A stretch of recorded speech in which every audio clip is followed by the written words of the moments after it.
O silêncio antes do colapso. No amanhecer de um dia comum, ninguém percebe quando um império começa a ruir. Os mercados abrem, os generais seguem seus relatórios e os cidadãos ainda acreditam que o amanhã será igual ao ontem. Mas, em todo o império, existe um dia em que a ilusão acaba. Para Roma, esse dia chegou sem trombetas, sem heróis de tragédia grega ou batalhas apoteóticas. Chegou com um decreto, uma ausência e o som distante de portas se fechando.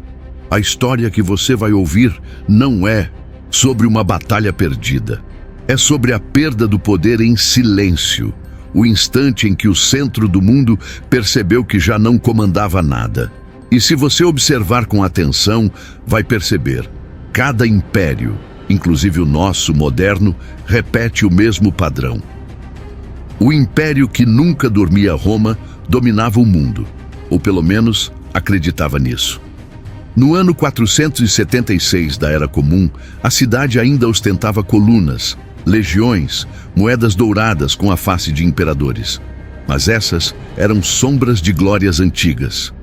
O poder real já havia migrado, primeiro para as províncias, depois para as mãos de generais estrangeiros.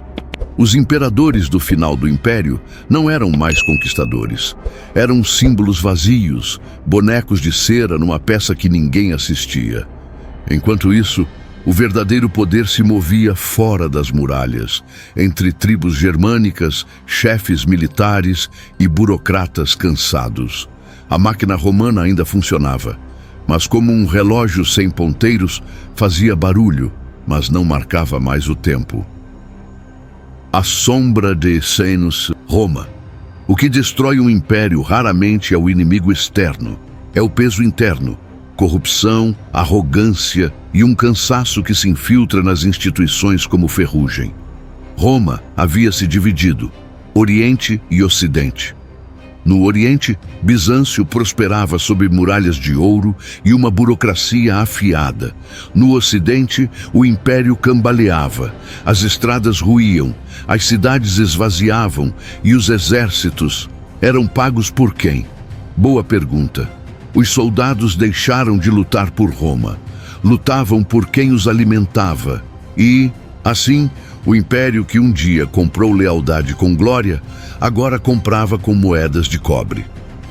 O menino que virou imperador. O último imperador do Ocidente não foi um guerreiro, nem um político habilidoso. Foi um garoto de 15 anos, colocado no trono por conveniência.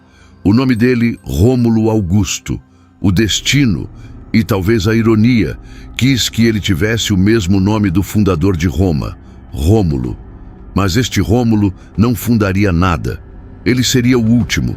Seu pai, Orestes, um general ambicioso, colocou o filho no trono apenas para usar a coroa como escudo.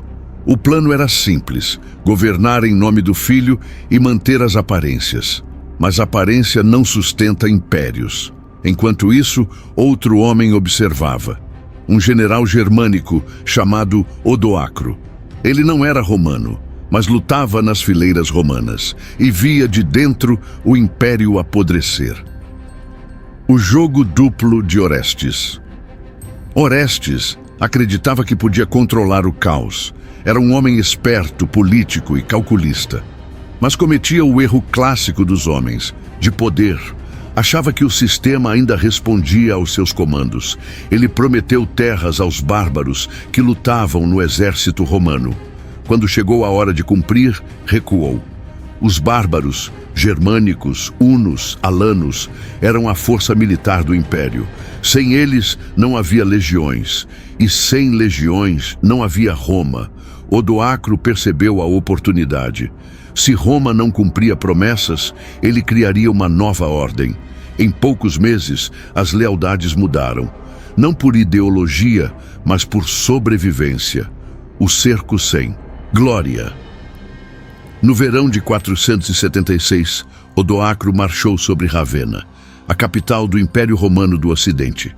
Ravenna era uma cidade cercada por pântanos, difícil de invadir, mas isolada do mundo. Orestes tentou resistir, mas a maioria das tropas já havia mudado de lado. A batalha final do Império não foi uma batalha. Foi uma rendição coletiva, um suspiro cansado de um Estado que já não acreditava em si. Orestes foi capturado e executado. E o jovem Rômulo Augusto, o imperador das ruínas, foi poupado. Por pena, ou talvez por respeito à ironia do destino. Odoacro não queria ser imperador. Ele queria algo mais prático: governar a Itália sob o nome do imperador do Oriente. Roma não seria destruída, apenas esquecida. O dia em que o Império acabou. E assim, sem sangue nas ruas de Roma, sem legiões queimando a cidade, o Império Romano do Ocidente chegou ao fim. Odoacro enviou as insígnias imperiais a Constantinopla, símbolo de que não havia mais um imperador no Ocidente. Era um gesto simples. Uma caixa, um mensageiro, um selo. Mas dentro daquela caixa estava o fim de 1000 anos de história. Nenhuma multidão chorou, nenhum orador discursou, nenhuma trombeta tocou. A queda do maior império da história foi silenciosa.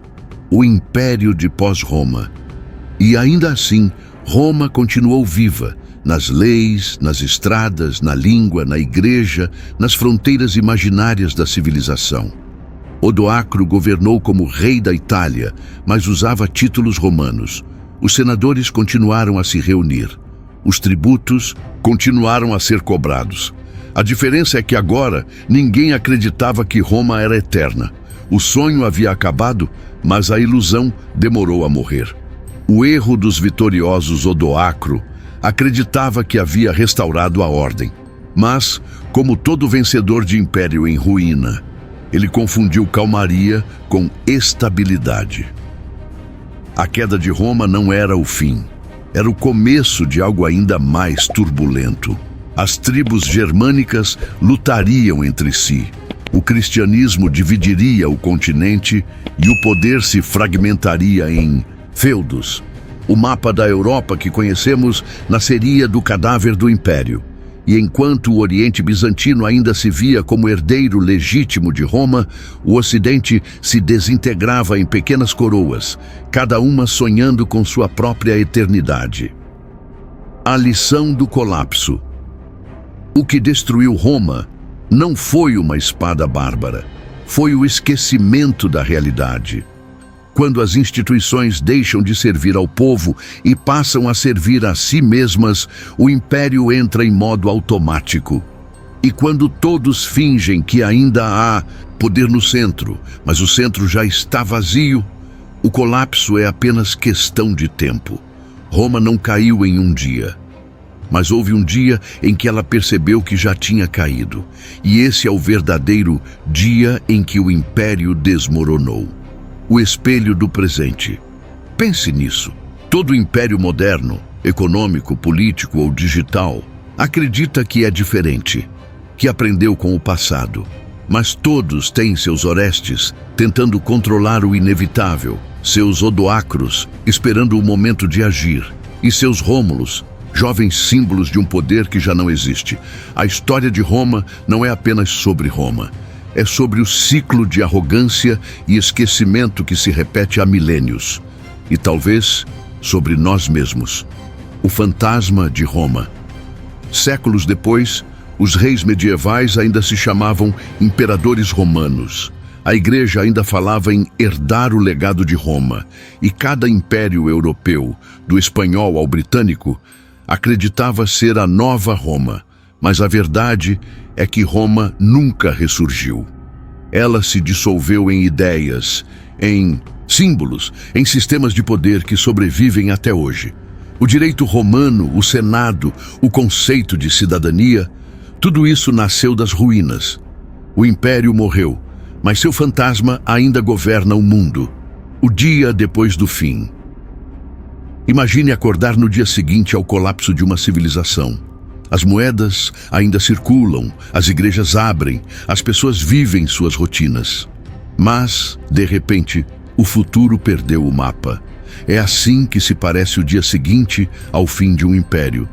O que vem depois não é o caos total, mas uma reorganização do sentido. Homens e mulheres comuns, que nunca tiveram poder, agora moldam o novo mundo, sem perceber. E no fim, talvez seja isso que mantém a humanidade viva. A capacidade de recomeçar, mesmo depois de perder tudo. O círculo se repete. Cerca de 1500 anos depois, as potências modernas começaram a sentir o mesmo tipo de fissura. Excesso de burocracia, concentração de riqueza, guerras externas disfarçadas de moralidade, e um povo dividido entre nostalgia e descrença. Os sinais sempre estão lá, apenas mudam os uniformes, os nomes e as bandeiras. E talvez um dia alguém conte nossa história com o mesmo tom calmo e distante, dizendo: e foi assim que o Império Moderno caiu. O legado do último imperador Rômulo Augusto sobreviveu. Odoacro o poupou e enviou-o para uma vila tranquila, onde viveu até morrer em anonimato. O último imperador de Roma morreu como um cidadão comum, o destino que todos os reis tentam evitar. Mas há algo de poético nisso. Rômulo foi coroado sem poder e morreu sem trono, mas foi o único imperador romano que teve paz.